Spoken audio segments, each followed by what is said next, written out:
السلام علیکم ورحمۃ اللہ وبرکاتہ۔ الحمد للہ نحمده ونستعینه ونستغفره ونؤمن به ونتوکل علیہ ونعوذ باللہ من شرور انفسنا ومن سیئات اعمالنا من يهده الله فلا مضل له ومن يضلله فلا هادي له وأشهد أن لا إله إلا الله وحده لا شريك له وأشهد أن محمدًا عبده ورسوله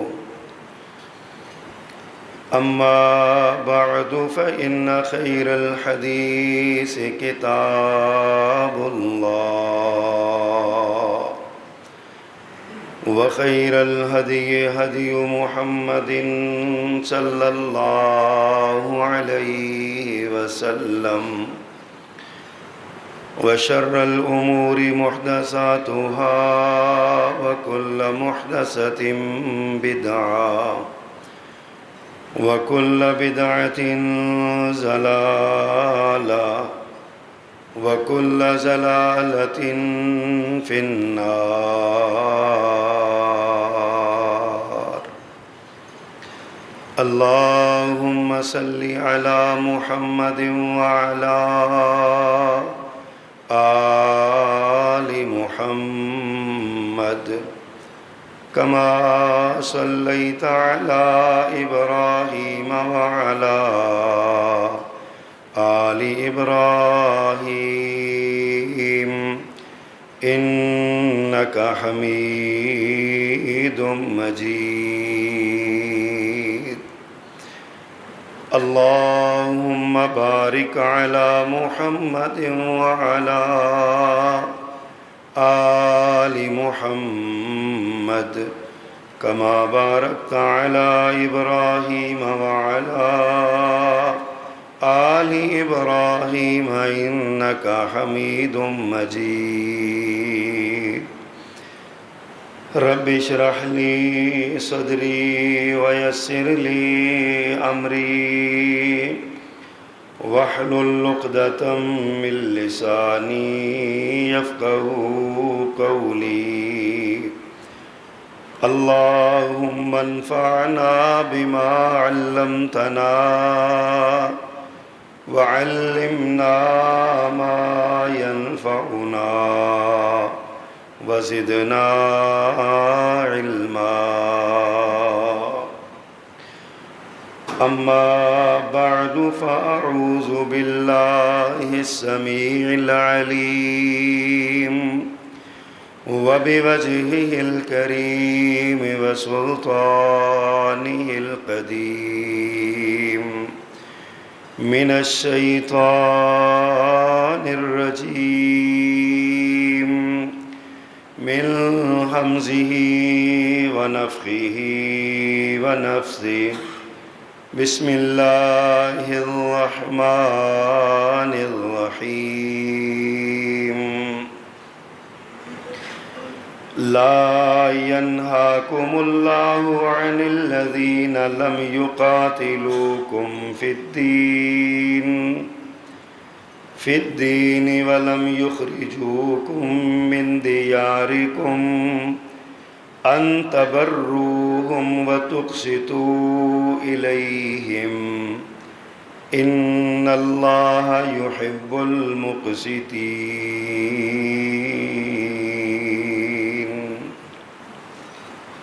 صدق اللہ العظیم۔ حمد و ثنا اور تعریف و تسبیح اللہ جل جلالہ کے لیے جو اکیلا ہی اس ساری کائنات کا بلا شرکت غیر یکتا و تنہا مالک و مختار ہے۔ وہ بادشاہوں کا شہنشاہ جس کو چاہے تخت اقتدار پہ بٹھائے اور جسے چاہے تختہ دار پہ لٹکائے، وہ ہر طرح کی عزتوں اور ذلتوں کا مالک، جس کو چاہے عزتوں سے سرفراز کر دے اور جسے چاہے ذلتوں سے ہمکنار کر دے۔ کون ہے جو اس کی مرضی و منشا کے بغیر دم مارنے کی بھی جرت رکھتا ہے؟ لہٰذا ہر طرح کی حاجات، مناجات، دعائیں، التجائیں، ندائیں اور پکاریں اسی اللہ کے سامنے رکھنی چاہیے اور کسی کے لیے نہیں۔ اور درود و سلام امام الرسول خطیب الانبیاء سید ولد آدم رسول محتشم نبی معظم امام الہدا رسول خدا جناب محمد الرسول اللہ صلی اللہ علیہ وآلہ وصحبہ وسلم کی ذات گرامی کے لیے مختصر کلمات حمد و صلات کے بعد 28ویں پارے کی سورۃ الممتحنہ ہے،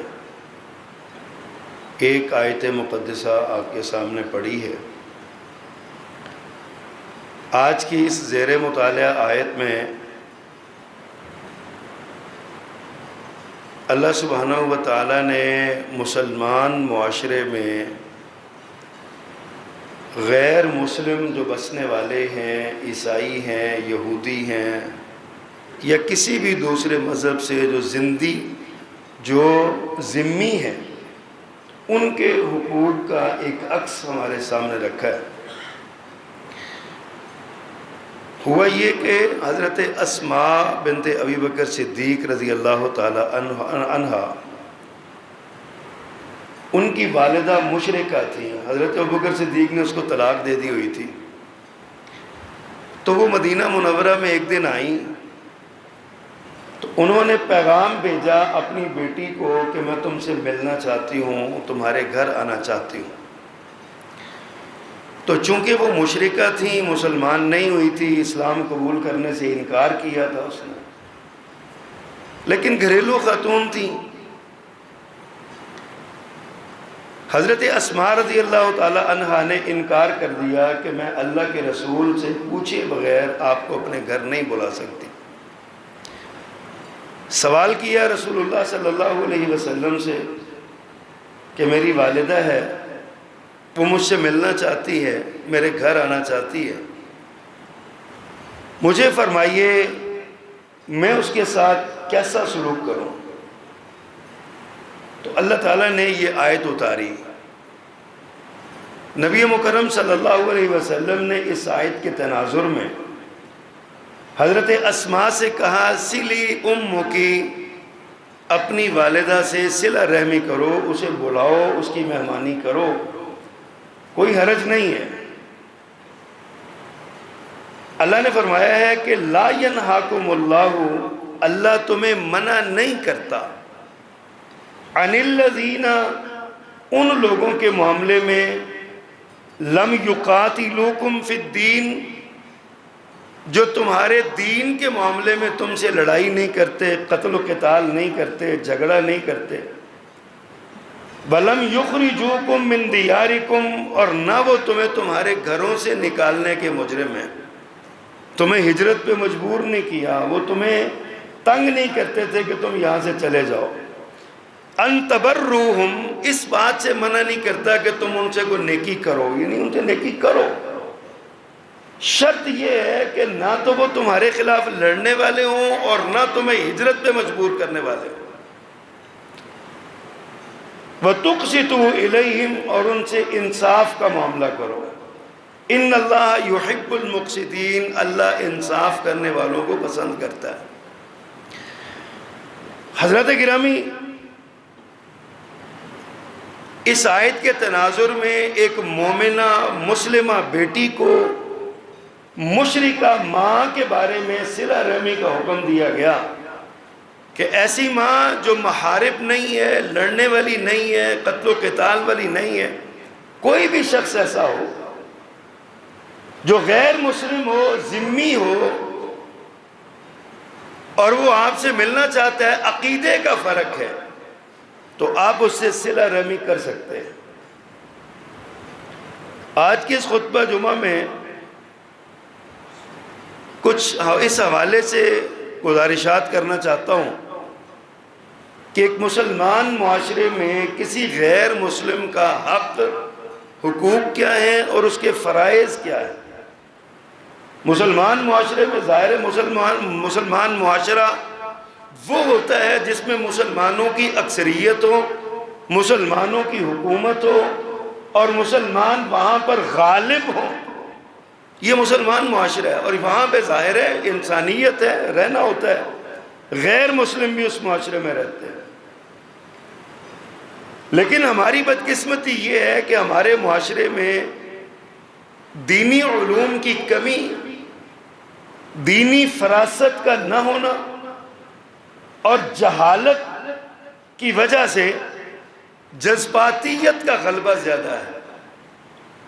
ہم تھوڑی سی بات ہوتی ہے اس سے بھڑک اٹھتے ہیں، اور ہمارے جذبات کو ہر فتنہ پرور آدمی مسلمانوں کے، عام مسلمانوں کی دین سے محبت، اللہ اور اس کے رسول سے محبت، اس محبت کا ناجائز فائدہ اٹھا کے ہمارے یہ لوگ انتہا پسند اور تشدد پسند اور نفرت پھیلانے والے یہ معاشرے کے اندر آگ لگا دیتے ہیں، لوگوں کے جذبات کو ابارتے ہیں۔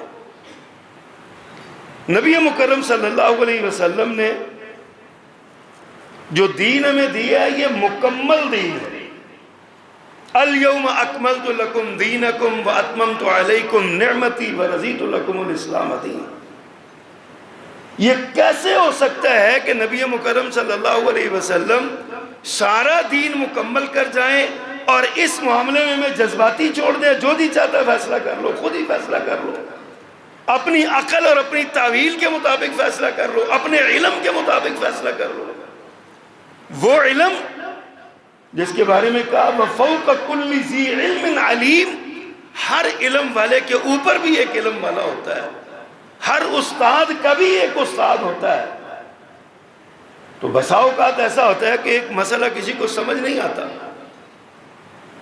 ایک مسئلہ کسی کو سمجھ نہیں آتا، وہ اپنے دوسرے استاد سے پوچھ لیتا ہے، کسی ہم اثر عالم سے پوچھ لیتا ہے، کسی اور سے پوچھ لیتا ہے، اور پوچھنا چاہیے۔ قرآن نے حکم دیا فَاسْأَلُوا أَهْلَ الذِّكْرِ إِن كُنتُمْ لَا تَعْلَمُونَ، اگر تمہیں کسی بات کا علم نہ ہو تو کسی اہل علم سے پوچھ لو۔ یہ اسلام کی تعلیم ہے۔ امام مالک رحمہ اللہ ساری زندگی مسجد نبوی میں مدینہ منورہ میں گزاری ہے انہوں نے،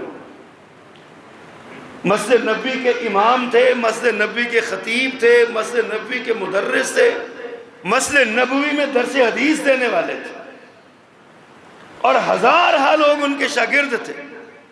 ملک شام سے ایک آدمی آیا اور اس نے آ کے چند مسائل آپ کے سامنے رکھے کہ جی میں شام سے آیا ہوں، مجھے ان مسائل میں رہنمائی کیجیے۔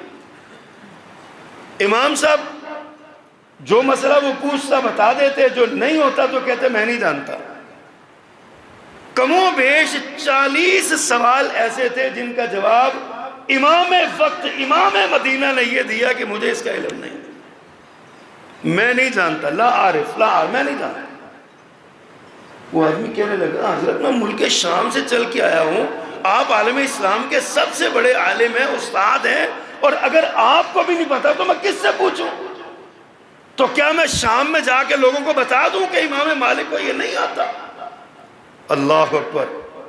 امام صاحب فرماتے ہیں ملک شام تو بہت دور کی بات ہے، تم مدینہ کے بازار میں کھڑے ہو کے اعلان کرو امام سے میں نے یہ سوال پوچھے ہیں، ان کو یہ سوال نہیں آتے، اس لیے کہ لوگ میری جہالت سے محفوظ رہ جائیں، لوگ میری جہالت کا شکار نہ ہو جائیں۔ یہ امام مدینہ کہہ رہے ہیں۔ اور ہمارا حال یہ ہے کہ ہمیں علم ہوتا نہیں ہے، 2-3 کتابیں اردو کی پڑھی ہوتی ہیں، کچھ سنی سنائی یوٹیوب سے سن لی، کوئی تقریریں سن لی، اور اسی کو ہم اپنا مبلغ علم سمجھ کر ہم اس کے مطابق فتویٰ بے بازی شروع کر دیتے ہیں۔ ہم اس کے مطابق فتوے لگاتے ہیں کہ یہ غلط ہے، یہ صحیح ہے، وہ غلط ہے، یہ صحیح ہے۔ یہ سارے معاملات ہماری یہ اصل میں جہالت کی علامت ہے، جذباتیت کی علامت ہے۔ ہم نہیں سمجھتے۔ اسلام کی تعلیمات ایک پورے نظام زندگی کو محیط ہے، پورا نظام زندگی اسلامی تعلیمات کی روشنی میں ہے۔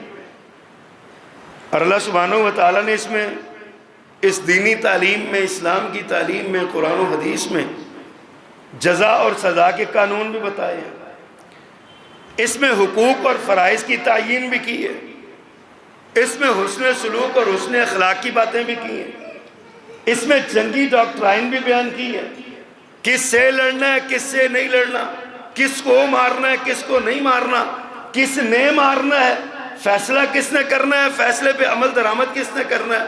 یارو ہر شے اللہ سبحانہ و تعالیٰ نے بیان کر دی، اور اس میں اسلامی تعلیمات کا نچوڑ بتا کیا ہے کہ معاشرہ امن کا گہوارہ ہو، یہ خلاصہ ہے ساری تعلیمات، اور اس کے لیے نبی کریم صلی اللہ علیہ وسلم کا اسوہ ہمارے سامنے ہے۔ مکہ فتح ہو گیا، پورا غلبہ ہو گیا، مکمل غلبہ ہو گیا، اب آپ بیت اللہ کا طواف کر رہے ہیں۔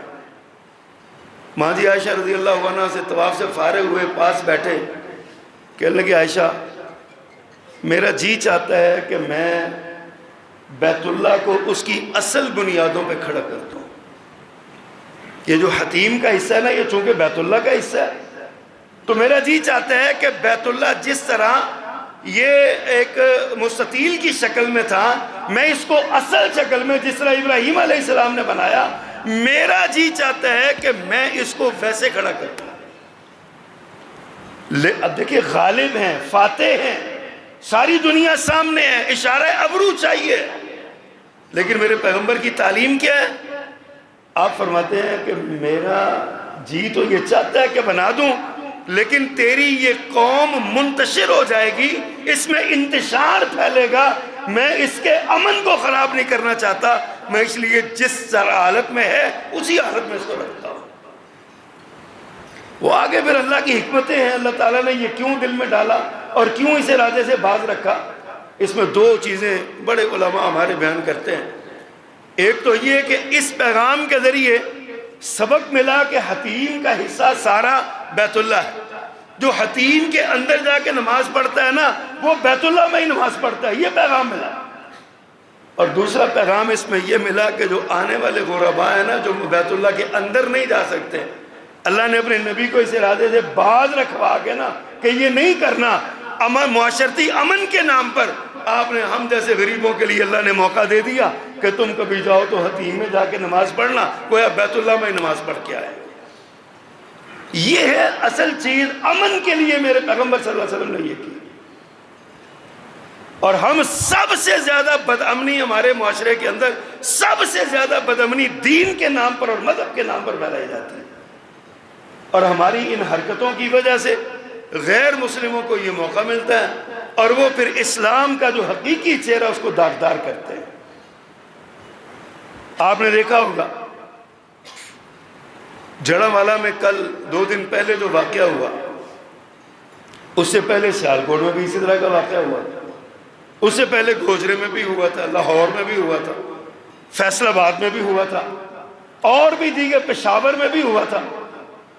یہ جو واقعات ہیں، یہ سوچئے ذرا، آپ پڑھے لکھے دانشور لوگ ہیں، آپ نے کتابوں کا مطالعہ کیا ہے، آپ نے معاشرے کا مطالعہ کیا ہے، آپ ذرا اس بات پر غور کریں یہ واقعات پیش کیوں آتے ہیں؟ کیوں ایک بندہ بدبخت ہے وہ گستاخی کرتا ہے اور جواب میں مسلمان اپنی تمام اسلامی تعلیمات کو پس پش ڈال کر اس سے بدلہ لینے کے لیے تل جاتے ہیں؟ گستاخی کرنے والا تو مجرم ہے ہی، وہ تو جرم کر رہا ہے، کوئی شک نہیں ہے، لیکن بھئی آپ کو کس نے اختیار دیا کہ آپ اس کے خلاف خود قانون ہاتھ میں لے لیں؟ آپ کے پاس کیا اتھارٹی ہے؟ آپ کون سی عدالت ہے؟ ابھی تو کسی پر الزام لگا ہے، عدالت میں جانا ہے، جرم ثابت ہونا ہے، اس کے بعد عدالت نے سزا سنانی ہے۔ اگر عدالت کی سزا کے بعد حکومت اس پر امپلیمنٹیشن نہیں کرتی تو مجرم حکمران ہے، مجرم عدالت ہے، مجرم انتظامیہ ہے، مقننہ ہے۔ میں اور آپ مجرم نہیں ہیں، میرا اور آپ کا کام یہ ہے درخواست دینا حکومت وقت کا گریبان پکڑنا، حضور یہ مجرم ہے، ثبوت میں دیتا ہوں، مجرم کو سزا دیجئے، ہمارا صرف اتنا سا کام ہے، ثبوت دے کے پیچھے ہٹ جائیں۔ اس کے بعد پرتشدد لہریں چلانا، اور اس کے بعد معاشرے میں انتشار پیدا کرنا، اور اسلام کا جو پرامن ایک امن کا دین ہے اسلام، اس کے چہرے کو مسخ کر دینا، یہ کہاں کا انصاف اور کہاں کا یہ اسلام ہے؟ کون سا اسلام ہے؟ بدقسمتی ہے کہ ہم اس کو دیکھتے نہیں۔ نبی مکرم صلی اللہ علیہ وسلم کی تعلیمات جو ہیں اس میں مسلمان سوسائٹی میں غیر مسلموں کے بڑے حقوق ہیں۔ چند ایک حقوق کا آج کی مناسبت سے ذکر کرنا چاہتا ہوں۔ سب سے پہلا حق یہ ہے کہ انسانی عزت اور شرف کا تحفظ کرنا۔ بحیثیت انسان وہ کوئی بھی ہے، ہندو ہے، سکھ ہے، عیسائی ہے، یہودی ہے، ایک مسلمان پر یہ لازم ہے کہ وہ بحیثیت انسان ہر ایک کی عزت کا تحفظ کرے، ہر ایک کے شرف اور فضیلت کو مانے، چونکہ وہ انسان ہے۔ انسان ہونے کے ناطے وہ بندر سے بہتر ہے، خنزیر سے بہتر ہے، کتے سے بہتر ہے۔ انسان ہونے کے ناطے وہ بکری اور بھینس اور جانوروں سے بہتر ہے، شیروں سے، چیتوں سے، درندوں سے بہتر ہے۔ انسان ہونے کے ناطے وہ بہتر ہے۔ قرآن کریم میں اللہ نے فرمایا وَلَقَدْ كَرَّمْنَا بَنِي آدَمَ، ہم نے آدم کے بیٹوں کو عزت سے سرفراز کیا۔ اس میں تو کہیں یہ تفصیل نہیں ہے کہ آدم کے بیٹوں میں صرف مسلمانوں کو اللہ نے یہ کہا کہ میرے ماننے والے جو ہیں صرف ان کو عزت سے سرفراز کیا۔ وَلَقَدْ كَرَّمْنَا بَنِي آدَمَ، آپ جتنی بھی تفاسیر قرآن کریم کی پڑھیں گے نا تو آپ کو اس کے مفہوم میں یہی چیز ملے گی، وَلَقَدْ كَرَّمْنَا بَنِي آدَمَ، اللہ نے آدم کے بیٹے کو عزت سے نوازا۔ اللہ فرماتے ہیں ہم نے عزت دی، شرف دیا بنی آدم، آدم کے بیٹوں کو، وَحَمَلْنَاهُمْ فِي الْبَرِّ وَالْبَحْرِ وَرَزَقْنَاهُمْ مِنَ الطَّيِّبَاتِ وَفَضَّلْنَاهُمْ عَلَى كَثِيرٍ مِّمَّنْ خَلَقْنَا تَفْضِيلًا۔ فرمایا کہ ہم انہیں خشکی اور تری میں لیے پھرتے ہیں، پاکیزہ رزق ان کو دیتے ہیں، اور بہت سی مخلوقات سے ہم نے اس کو زیادہ فضیلت والا بنایا۔ اب اللہ سبحانہ و تعالیٰ تو یہ قانون دیتے ہیں کہ آدم کے بیٹے سارے شرف و فضیلت والے ہیں۔ اسلام کی تعلیم، اللہ اکبر، نبی مکرم صلی اللہ علیہ وسلم نے خطبہ حج دیا، حجۃ الوداع 10 ہجری میں۔ سبحان اللہ، کیا بات! آپ نے خطبہ حج میں کئی خطبے ارشاد فرمائے مختلف جگہوں پہ، ان میں سے ایک خطبہ کیا فرماتے ہیں؟ یا ایھا الناس ان ربکم واحد وان اباکم واحد۔ اے لوگو، یا ایھا الناس، اے لوگو، آپ نے بنی نوع انسان کو مخاطب کیا، سامنے کھڑے ہوئے مسلمانوں کو مخاطب نہیں کیا، صرف مومنوں کو مخاطب نہیں کیا آپ نے۔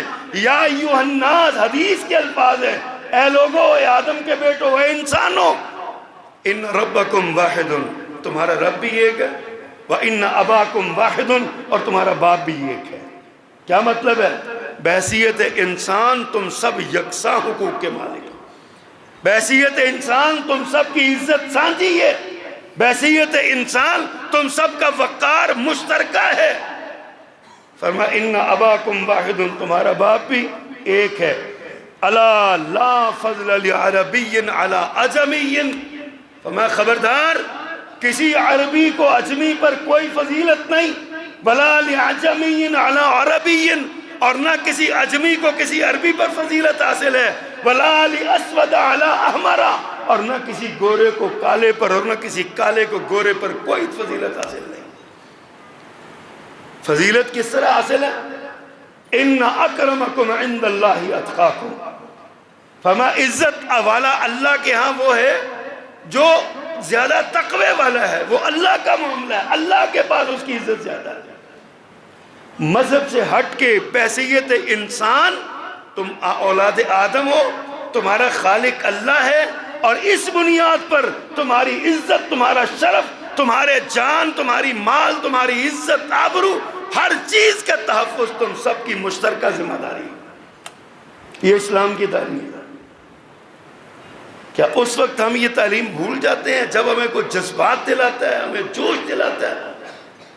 جوش دلانے والا کیوں ہمیں یہ بھول جاتا ہے کہ میں جس نبی کے نام پہ لوگوں کو اکٹھا کر رہا ہوں، اس نبی نے تو غلاف کعبہ سے چمٹے ہوئے لوگوں کے بارے میں قتل کا حکم دیا ہوا تھا، انہوں نے معافی مانگی تو آپ نے ان کو بھی معاف کر دیا تھا، حالانکہ وہ اسلامی قانون کے بدترین مجرم تھے، نبی مکرم صلی اللہ علیہ وسلم کی توہین کرنے والے تھے، لیکن آپ چونکہ آپ نبی تھے، آپ کو اختیار تھا، آپ نے معاف کر دیا۔ بعد میں آنے والے کسی کو یہ اختیار نہیں ہے، لیکن یہ قانون نافذ ہوگا عدالت کے ذریعے، اور فیصلہ عدالت سنائے گی، نافذ انتظامیہ کرے گی۔ کسی زید بکر عمر کو، مجھے، آپ کو یہ اختیار نہیں ہے کہ ہم کسی کی جان لیں۔ جان اللہ کی بہت بڑی نعمت ہے، یہ جان اتنی بڑی نعمت ہے، جان تو اپنی لینے کا اختیار اللہ نے کسی کو نہیں دیا۔ کوئی بندہ حالات سے تنگ آ کے اپنی جان خودکشی نہیں کر سکتا، حرام ہے خودکشی کرنا، تو کسی کو کیسے اختیار ہو سکتا ہے وہ اٹھے اور اپنے بھائی کو مار دے، وہ اٹھے اور کسی دوسرے کی جان لے لے، کسی کو کیسے اختیار ہو سکتا ہے؟ اور جان عدالت بھی لے سکتی ہے، قتل کے بدلے میں قتل ہوگا، مقتول کے اس میں قتل کیا جائے گا، مرتد ہو جائے تو قتل کیا جائے گا۔ یہ اللہ نے قانون بنا دیے ہیں سارے، ہم ان قوانین کو کیوں بھول جاتے ہیں؟ کیوں ہمارے دماغ میں یہ باتیں نہیں آتی؟ غیر مسلموں کا ایک حق ان کے انسانی عز و شرف کا تحفظ کرنا ہے، یہ حق ہے ان کا۔ اگر ہم ان کی عزت کا، ان کے شرف کا تحفظ نہیں کریں گے تو پھر آگے ایک میں حدیث بیان کروں گا، میرے پیغمبر صلی اللہ علیہ وسلم نے بہت سخت آرڈر جاری بیان فرمایا وہاں۔ دوسرا کہ جب ان سے بات چیت کرو تو ان کے عزت نفس کا تحفظ کرو، یہ بھی قرآن کی تعلیم ہے۔ آپ کے سامنے ایک عیسائی آیا، یہودی، یمن سے، حبشہ سے عیسائی چل کے آتے ہیں، یمن سے عیسائی چل کے آتے ہیں، پیارے پیغمبر صلی اللہ علیہ وسلم سے ہم مذاکرات کرنے آئے ہیں، مکالمہ کرنے آئے ہیں، تو آپ مسجد نبوی میں ٹھہراتے ہیں، مسجد نبوی میں ٹھہراتے ہیں اور ان سے کہتے ہیں جس طرح تم اپنے مذہب کے مطابق عبادت کرنا چاہو تو کر لو۔ مسجد نبوی میں انہوں نے مشرق کی طرف منہ کر کے اپنی عبادات کو پورا کیا، اور 6 دن یا 7 دن جتنے دن بھی وہ رہے، نبی محترم خود ان کی میزبانی کرتے رہے صلی اللہ علیہ وسلم۔ ان کے مکالمے میں ان کی عزت، قرآن اس کی تعلیم دیتا ہے، وَلَا تُجَادِلُوا أَهْلَ الْكِتَابِ إِلَّا بِالَّتِي هِيَ أَحْسَنُ إِلَّا الَّذِينَ ظَلَمُوا مِنْهُمْ وَقُولُوا آمَنَّا بِالَّذِي أُنزِلَ إِلَيْنَا وَأُنزِلَ إِلَيْكُمْ وَإِلَٰهُنَا وَإِلَٰهُكُمْ وَاحِدٌ وَنَحْنُ لَهُ مُسْلِمُونَ۔ قرآن کی تعلیم۔ اللہ اکبر۔ فرمایا اہل کتاب سے جھگڑا کرتے ہوئے انداز اچھا اختیار کرو، اچھا، جب مکالمہ ہو، جب تمہاری ان سے مناظرہ ہو، بات چیت ہو۔ دیکھیے نبی مکرم صلی اللہ علیہ وسلم نے کیا تعلیم دی ان کو، تعالوا الی کلمۃ سواء بیننا وبینکم، آؤ اگر تم ہمارا دین نہیں مانتے تو کم از کم اس ایک نقطے پر تو اکٹھے ہو جاؤ جو ہمارے اور تمہارے درمیان مشترک ہے، اور وہ کیا ہے؟ تم بھی اللہ کو ایک مانتے ہو، ہم بھی اللہ کو ایک مانتے ہیں، اس بات پر عقیدہ توحید پر اکٹھے ہو جائیں۔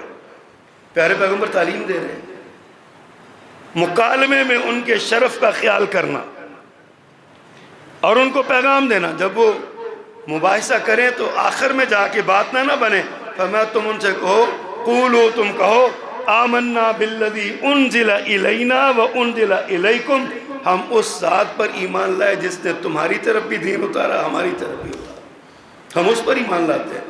وَإِلَٰهُنَا وَإِلَٰهُكُمْ وَاحِدٌ، تمہارا اور ہمارا معبود ایک ہی ہے، وَنَحْنُ لَهُ مُسْلِمُونَ، اور ہم اس کے فرما بردار ہیں، اس کے مسلمان ہیں، ہم اس کے لیے مطیع ہیں، تم نہیں ہوتے تو نہ ہو۔ مکالمہ کرتے ہوئے بھی اپنے مد مقابل کی، چاہے وہ کتنا ہی بڑا غیر مسلم کیوں نہ ہو، تم نے اس کی عزت اور شرف کی حفاظت کرنی، اس کو تانے نہیں مارنے، اس کے بارے میں یہ نہیں کہنا ہو تم ایسے ہو، تم ایسے ہو، تم ویسے ہو، تم یہ ہو، تم وہ، نہیں، اجازت نہیں، یہ اسلام کی تعلیم ہے۔ اللہ اکبر۔ پھر ایک حق ان کا یہ ہے کہ ان کی عقائد اور ان کے کتب اور ان کے کنیساؤں کا احترام کیا جائے۔ نبی مکرم صلی اللہ علیہ وسلم کا فرمان ہے لا تصدقوا اہل الکتاب ولا تکذبوہم. کیا خدائی قسم سمندر کوزے میں بند کر دیا میرے نبی نے. فرمایا جب یہودی یا عیسائی یا اہل کتاب تمہیں کوئی بات کریں اور تمہیں اس کی سمجھ نہ آئے تو تم اس کا انکار نہ کرو، کیونکہ اصل کتابیں محفوظ نہیں ہیں، ہو سکتا ہے کہ وہ بات واقعی ان کے اندر موجود ہو. فرمایا لا تصدقوا اہل الکتاب ولا تکذبوہم، نہ ان کی بات کی تصدیق کرو نہ تکذیب کرو. ہو سکتا ہے وہ اس میں بات موجود نہ ہو اور ہو سکتا ہے کہ اس میں بات موجود ہو آپ انکار کر کے مجرم بن جائیں، موجود نہ ہو آپ تصدیق کر کے مجرم بن جائیں. فرمایا تعلیم یہ ہے ان کی کسی بات کی تصدیق اور تکذیب نہ کرو. ہاں کرنا کیا ہے؟ وَقُولُوا آمَنَّا بِاللَّهِ وَمَا أُنزِلَ إِلَيْنَا وَمَا أُنزِلَ إِلَيْكُمْ، ہم اللہ پر ایمان لائے اور اس پر جو اس نے نازل ہماری طرف کی اور تمہاری طرف کی. اگر تو اللہ کی نازل کرتا ہے تو ہم مان لیتے ہیں، اگر اللہ کی نازل کرتا نہیں ہے تو بھائی ہم نہیں مانتے، ہم نے سادہ سا اصول دے دیے. لیکن ان کے عقائد کا ماضی بعید میں قاضی کعب ازدی نام کے ایک جج چیف جسٹس گزرے ہیں، ان کے پاس ایک جھگڑا آیا. نوبت آ گئی کہ وہ جو یہودی تھا نا مقابل، اسے قسم لینے کی ضرورت پیش آئی کہ وہ قسم دے. تو قاضی صاحب نے اسے یہ نہیں کہا کہ قرآن پہ قسم اٹھاؤ، یہ رب کی قسم اٹھاؤ. قاضی صاحب نے اپنے عدالتی کرندوں کو بیلف کو حکم دیا اس کو ساتھ لے جاؤ اس کے عبادت خانے میں، جس طرح یہ عبادت کرتے ہیں اس کو وہاں لے جاؤ، اس کی گود میں تورات رکھو، اس کے سر پہ انجیل رکھو، اور اسے کہو کہ موسیٰ علیہ السلام کے رب کی قسم کھا کے کہے کہ یہ بات صحیح ہے یا نہیں صحیح ہے. دیکھیے کیا ان کے عقیدے کا احترام ہے. اس کو آج ہم کہتے ہیں پرسنل لا، بحیثیت مذہب کے میرا قانون الگ ہے، زید کا الگ ہے، بکر کا الگ ہے، تو اس کا الگ ہے، اس کا الگ ہے. اس پرسنل لا کی اہمیت دیکھیے. قاضی کعب ازدی نے کہا کہ اس کو لے جائیے وہاں جا کے اسے قسم لیجیے. اپنی عدالت میں کھڑے کر کے بھی تو لے سکتے تھے. ان کے کنیساؤں کا احترام کیا، عبادت خانوں کا احترام کروایا قاضی، اسلامی قاضی نے. اللہ اکبر. اور ایک حق ان کا یہ ہے کہ ان کو انصاف دیا جائے. یہود و نصارہ کو، غیر مسلموں کو، جو مسلمان معاشرے میں رہتے ہیں ان کو انصاف دیا جائے. کیسے؟ نبی مکرم صلی اللہ علیہ وسلم نے بڑی خوبصورت بات ارشاد فرمائی. فرمایا الا من ظلم معاہدا او انتقصہ او کلفہ فوق طاقته او اخذ منه شيئا بغیر طیب نفس فانا حجیجہ یوم القیامہ. سونے نبی صلی اللہ علیہ وسلم نے فرمایا جس بندے نے کسی ذمی سے، مسلمان حکومت میں بسنے والے غیر مسلم سے جو ٹیکس دیتا ہے، اپنی جان مال کی حفاظت کی ذمہ داری اس نے حکومت کو دی ہے، مسلمانوں کو دی ہے، جو بندہ اس ذمی پر، اس معاہد پر، اس وعدہ کرنے والے پر، معاہدہ کرنے والے پر جو ظلم کرے، او انتقصہ، یا اس کے حقوق کو کم کرے، او کلفہ فوق طاقتہ، یا اس کی طاقت سے زیادہ اس پر کام مسلط کرے، او اخذ منہ شیئا بغیر طیب نفسہ، یا اس کی اجازت اور دلی مرضی کے بغیر اس کی کسی چیز پر قبضہ کر لے. میرے آقا فرماتے ہیں فانا حجیجہ یوم القیامہ، قیامت کے دن میں سے غیر مسلم کا وکیل بن کر مسلمان کے خلاف مقدمہ کر دوں گا. جو غیر مسلموں کو یہ حق پامال کرے گا، میں فرمایا میں محمد اس غیر مسلم کے حق میں کھڑا ہو جاؤں گا اور اس کے حق کے لیے جھگڑا کروں گا صلی اللہ علیہ وسلم. اور یہی وجہ ہے حضرت عمر رضی اللہ تعالیٰ عنہ اپنی خلافت میں ایک بار باہر کہیں نکلے تو دیکھا ایک بوڑھا بندہ نا، بوڑھا آدمی، بزرگ، وہ نا لوگوں کے دروازے کھٹکھٹا کے نا مانگ رہا ہے، ان سے سوال کر رہا ہے. حضرت عمر کو بڑا غصہ آیا کہ اسلامی ریاست ہے، لوگوں کے وظائف مقرر ہیں، مانگنے کی ضرورت کیوں پیش ہے، کیوں ایسا ہوا ہے؟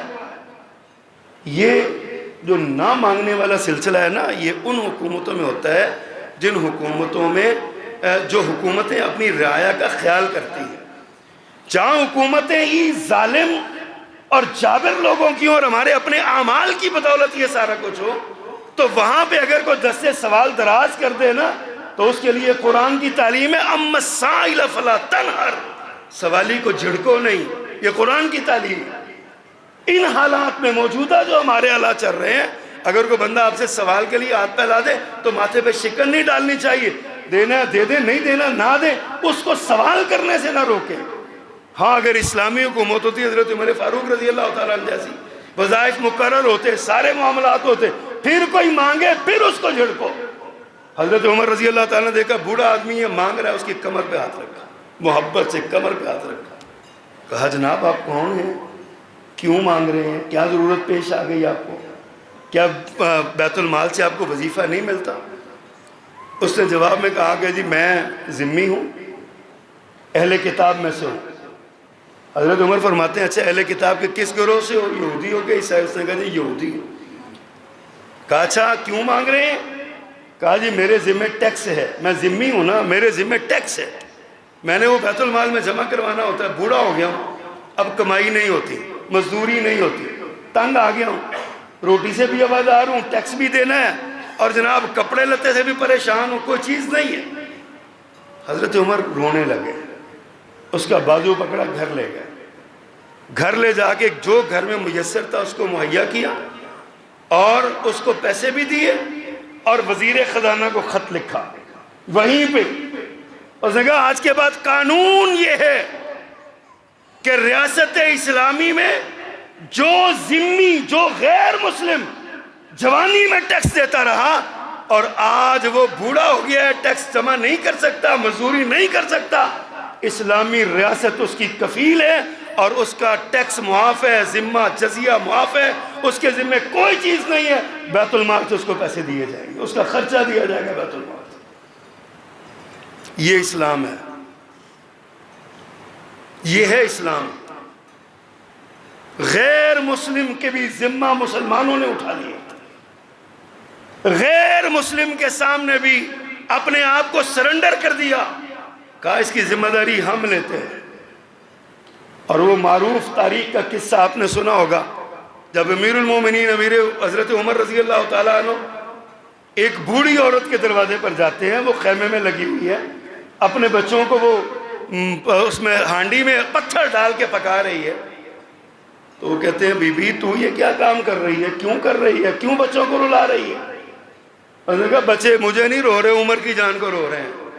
حضرت عمر تو ڈر گئے، بھیس بدلا ہوا تھا، گھر میں چکر لگا رہے تھے، خوف زدہ ہو۔ اللہ اکبر، وہاں 22.5 لاکھ مربع میل کا حکمران لوگوں کے دروازوں پہ کھڑا ہوتا ہے اور لوگوں کو پتہ نہیں چلتا یہ کوئی۔ اور آج یہاں 2 گلیوں کا کونسلر ہوتا ہے، کہیں آتا جاتا ہے تو 4 گلیوں کو پتہ چلتا ہے کہ جناب کوئی بندہ آیا ہے، کوئی منتخب بندہ آیا ہے۔ یہ ہمارے حکمران۔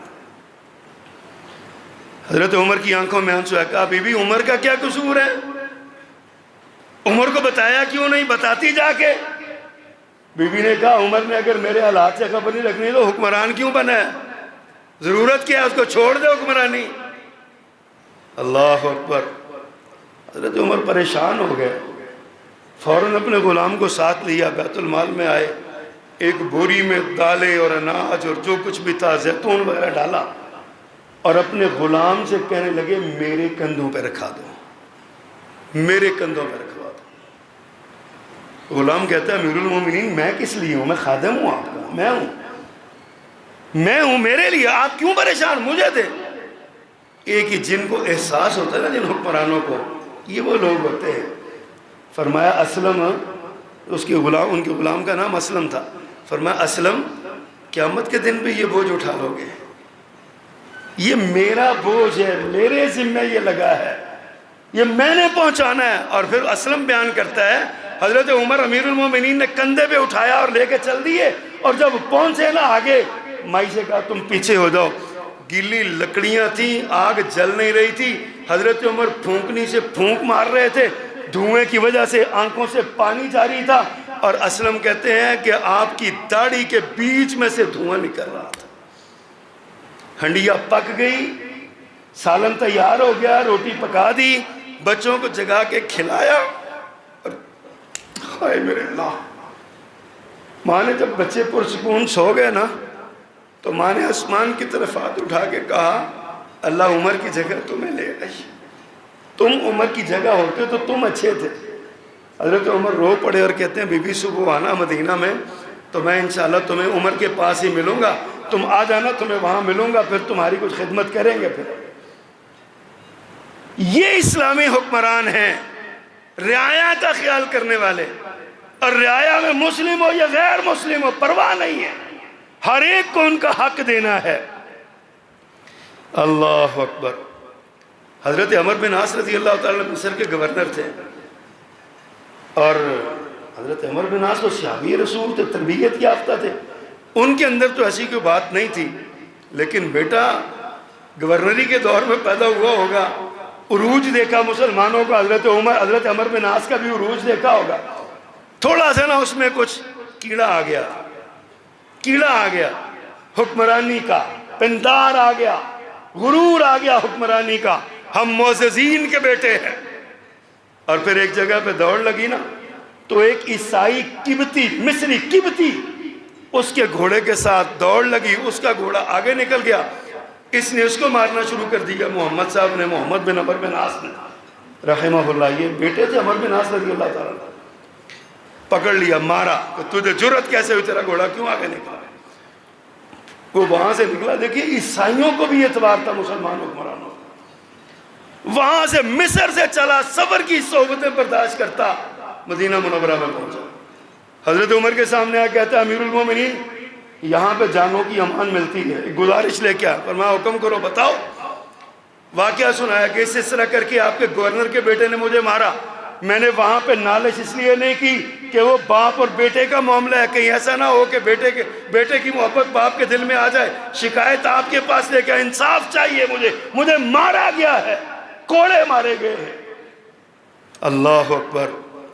امیر المومنین عمر فاروق کو غصہ چڑھ گیا، فوراً ہر کارہ دوڑایا، سمن جاری کی، عمر بن عاص خود بھی اور جس حالت میں ہو بیٹے کو لے کے آ جاؤ، جس حالت میں بھی ہو فوراً پہنچو، رکا ملتے ہی آ جاؤ۔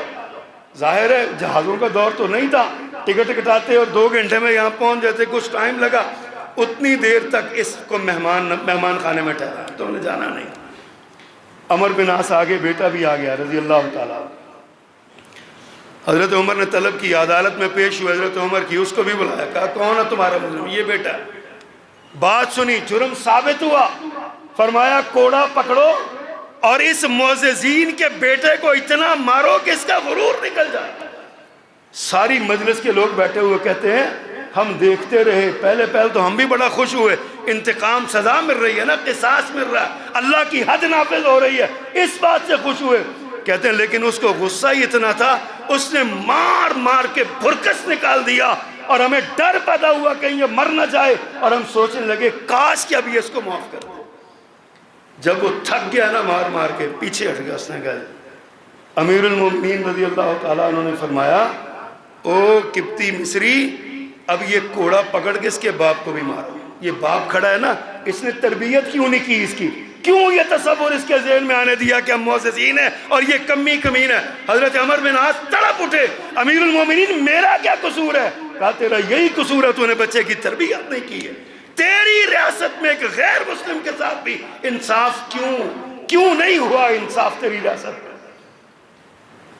اب قریب تھا کہ سارے مجلس کے لوگ کہنے لگے، میں ڈر لگا کہ واقعی نہ مارنا شروع کر دے حضرت عمر بن عاص کو، لیکن اس نے کہا امیر المومنین میرا دل ٹھنڈا ہو گیا، جس سے میں نے بدلہ لینا تھا لے لیا، باپ کا قصور نہیں ہے، باپ تھا بھی نہیں وہاں پہ، میں نے اس کو معاف کیا، میں نے اس کو بھی معاف کیا، میں نے بدلہ لے لیا۔ حضرت عمر رضی اللہ تعالیٰ عنہ نے خوبصورت بات ارشاد فرمایا عمر بن عاص سے، عمر تم نے ان بچوں کو کب سے ان کو غلام بنا لیا؟ ان کی ماؤں نے تو ان کو آزاد جانا تھا۔ آج سے 150 سال پہلے فرانس میں انقلاب آیا میگنا کارٹا کے نام سے، اس وقت یہ قانون بنا کہ انسان آزاد پیدا ہوا ہے، اور یورپ والوں نے گھنگرو توڑ دیے ناچ کے اس بات پہ، کیا کمال کا جملہ کہا ہے کہ جناب انسان آزاد پیدا ہوا ہے، اور ان گدوں کو پتہ ہی نہیں 1400 سال پہلے حضرت عمر یہ قانون دے چکے تھے، انسان آزاد پیدا ہوا، ان کی ماؤں نے آزاد جنا ہے، کوئی ان کو غلام نہیں بنا سکتا۔ اسلامی ریاست میں حق ہے ان کا کہ ان کو انصاف دیا جائے۔ اللہ اکبر۔ ان کے مذہبی شعائر کے احترام کا حق ہے۔ مذہبی شاعر کا قرآن نے کہا وَلَا تَسُبُّوا الَّذِينَ يَدْعُونَ مِن دُونِ اللَّهِ فَيَسُبُّوا اللَّهَ عَدْوًا بِغَيْرِ عِلْمٍ۔ تم ان کے جھوٹے خداؤں کو گالی نہ دو، یہ علم کے بغیر تمہارے سچے خدا کے بارے میں بکواس کریں۔ امام قرطبی رحمہ اللہ نے اس آیت کے تناظر میں بڑی خوبصورت بات کہی۔ انہوں نے کہا اس کا مطلب یہ ہے کہ تمہارے معاشرے میں بسنے والے یہودیوں، عیسائیوں، ذمی جتنے بھی ہوں تمہارے معاشرے کے بسنے والے، نہ ان کی جان کو نقصان ہونا چاہیے، نہ ان کے مال کو نقصان ہونا چاہیے، نہ ان کے کنیساؤں کو، گرجوں کو نقصان ہونا چاہیے، نہ ان کے بوڑھوں کو، بچوں کو، عورتوں کو نقصان ہونا چاہیے۔ یہ تمہاری حفاظت میں ہے، تم نے ان کی حفاظت کرنی ہے۔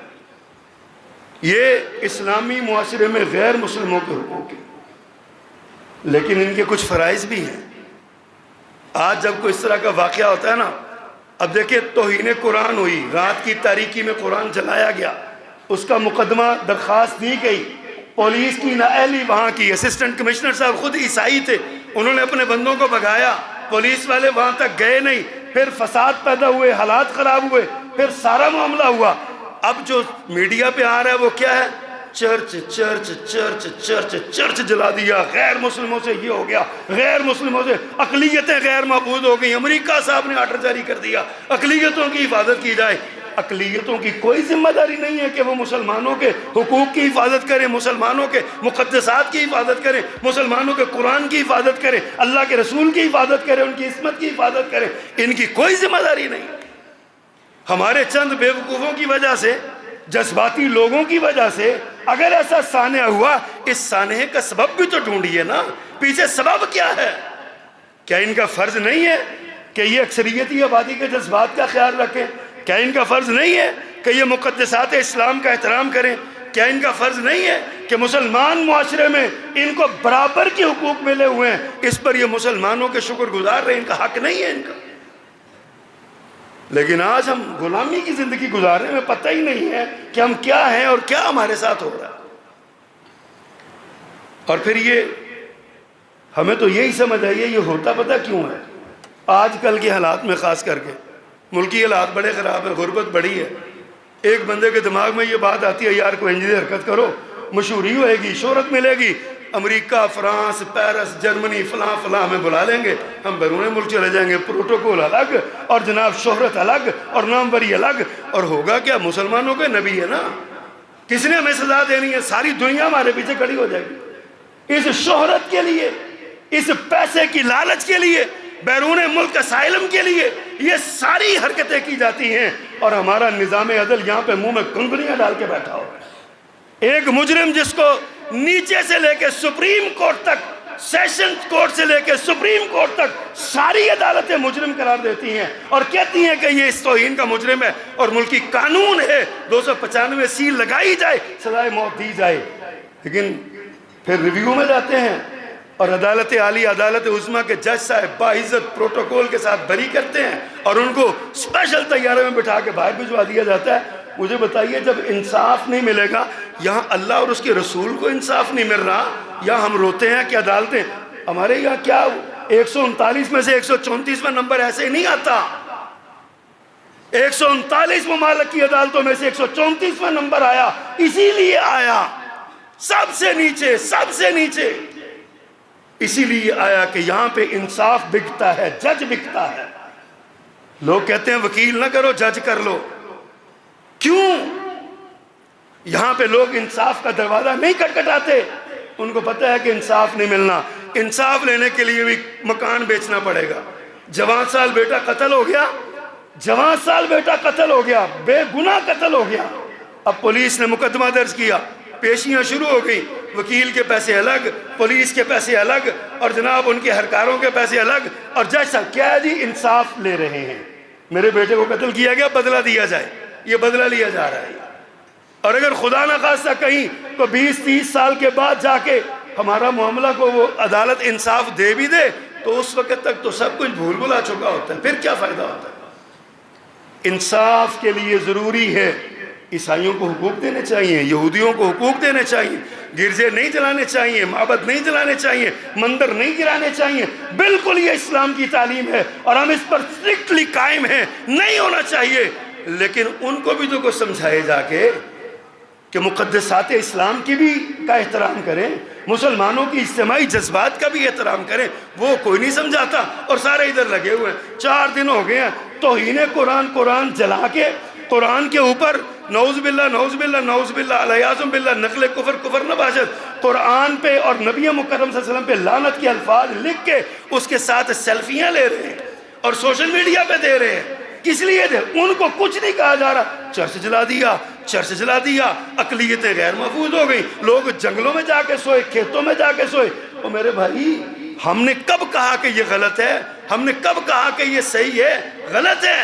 لیکن جس نے جرم کیا اس کو کیوں نہیں پکڑا گیا؟ کہاں تھی پولیس اس وقت؟ کہاں تھے تھانے اس وقت؟ کہاں تھی عدالتیں اس وقت؟ کہاں تھے اسسٹنٹ کمشنر صاحب؟ کیوں اپنے عیسائیوں کو بچا کے لے گئے؟ اگر اس نے نہیں کی تھی عدالت میں اپنے آپ کو کلیئر کرتا، صاف کرتا۔ ہمارے ملک کے نظام نے آج ہمیں یہ دن دکھائے ہوئے ہیں۔ یہود و نصارہ کا بحیثیت انسان احترام ضرور ہونا چاہیے، لیکن حضرات، اسلام کا تقدس سب سے پہلے ہے، سونے نبی کی عصمت اور عزت سب سے پہلے ہے، قرآن کی عزت اور عصمت سب سے پہلے ہے۔ اور جو قرآن کی عزت و عصمت کا تحفظ نہیں نہ کرتا، پھر سارے ملک کا نظام خراب ہوتا ہے۔ خدا کی قسم ہم قطعاً پسند نہیں کرتے، ہم سر عام یہ کہتے ہیں، علی اعلان یہ کہتے ہیں، کوئی تشدد نہیں ہے۔ ہم اس طرح کے معاملات میں سڑکوں پہ نکلنے کے قائل نہیں ہیں۔ احتجاج حق ہے، جمہوری حق ہے، پرامن احتجاج کے قائل ہیں، سڑک پہ آ کے آواز دینے کے قائل ہیں، کسی کی املاک کو جلانے کے، کسی کے اموال کو چھیننے کے، کسی کے معبد اور گرجے کو گرانے کے ہم قطعاً روادار نہیں ہیں۔ نہ یہ اسلام کی تعلیم ہے، نہ میرے نبی کی تعلیم ہے صلی اللہ علیہ وسلم۔ لیکن حکمرانوں کو بھی سوچنا چاہیے، کب تک ان یورپ اور عیسائیوں اور یہودیوں کے نیچے لگے رہیں گے؟ کب تک میرے پیغمبر کی توہین کرواتے رہیں گے؟ کب تک قرآن اور مقدسات اسلام کی توہین کرواتے رہیں گے؟ ان کو بھی سوچنا چاہیے۔ اللہ ہمارے ملک میں امن و امان کی فضا قائم کرے اور یہ آئے روز کے سانحات سے اللہ میں محفوظ فرمائے۔ اللہ تعالی ہمارے ملک کی حفاظت فرمائے۔ سبحان ربک رب العزت عما یصفون وسلام علی المرسلین والحمد للہ رب العالمین۔